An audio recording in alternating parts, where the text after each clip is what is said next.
Ada tiga teras sebenarnya dalam konteks mendukung Madani itu. Saya nak fokus kepada yang tengah itu dalam konteks reformasi tata kelola dan juga institusi.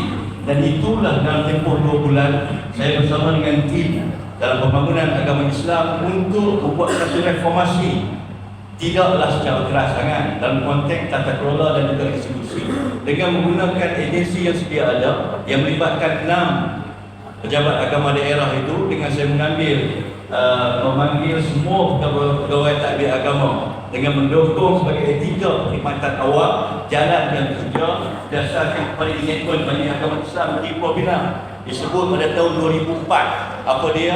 Maknanya nak mengajar kuliah agama sebagai penguliah dan penceramah di negeri Pulau Pinang. Syaratnya sejak tahun 2004 itu amendment berlaku pada tahun 1996, dibentangkan di Dewan Undangan Negeri, diluluskan di Dewan Undangan Negeri, dibahaskan di Dewan Undangan Negeri dan diluluskan.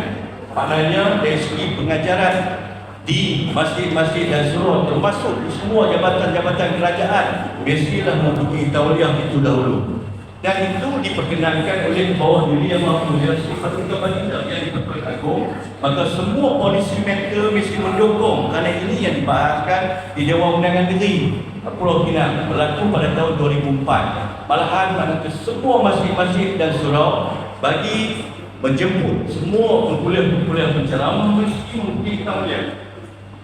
Jadi itu yang perkara pokok yang saya sentuh dulu kepada pegawai-pegawai takbir agama, kerana inilah yang menjadi isu utama sejak dahulu.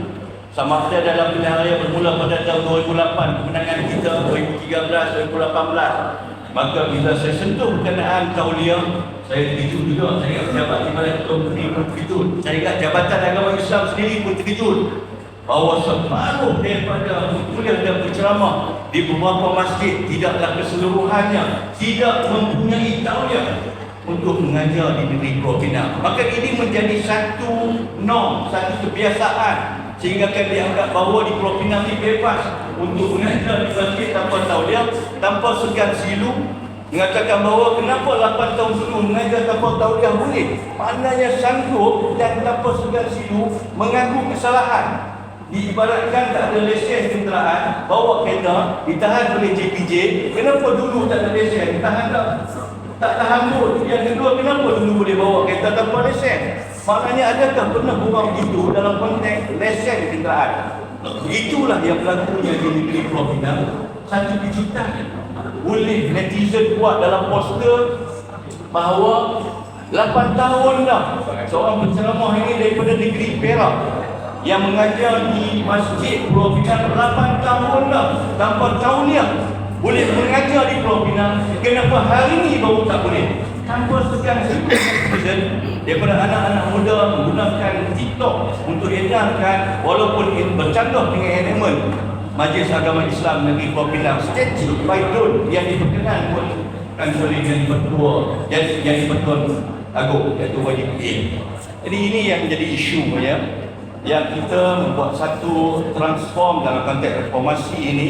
Tata kelola dahulu, belum lagi saya menyentuh berkenaan dengan governance yang berlaku di Majlis Agama Islam, Jabatan Agama Islam, agensi-agensi dan sebagainya.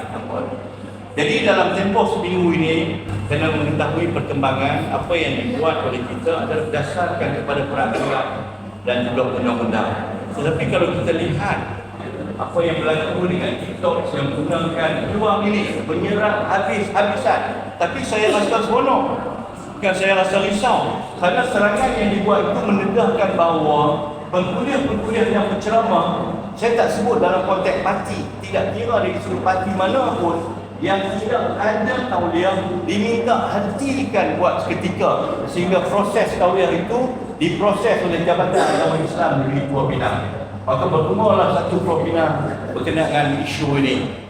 Dan kita tidak pernah mengeluarkan kenyataan dalam konteks politik yang dikeluarkan melalui Jabatan Agama Islam sahaja, sehinggalah ahli Parlimen Matan Pau yang menggunakan kenyataan media di atas nama Ketua Penerangan PAS Negeri Pulau Pinang, kenyataan media berkenaan dengan isu tauliah. Maka yang dipolitikkan adalah PAS ini di Negeri Pulau Pinang berkaitan dengan isu tauliah. Dan kita tidak menggunakan platform parti untuk menjawab berkaitan dengan isu itu.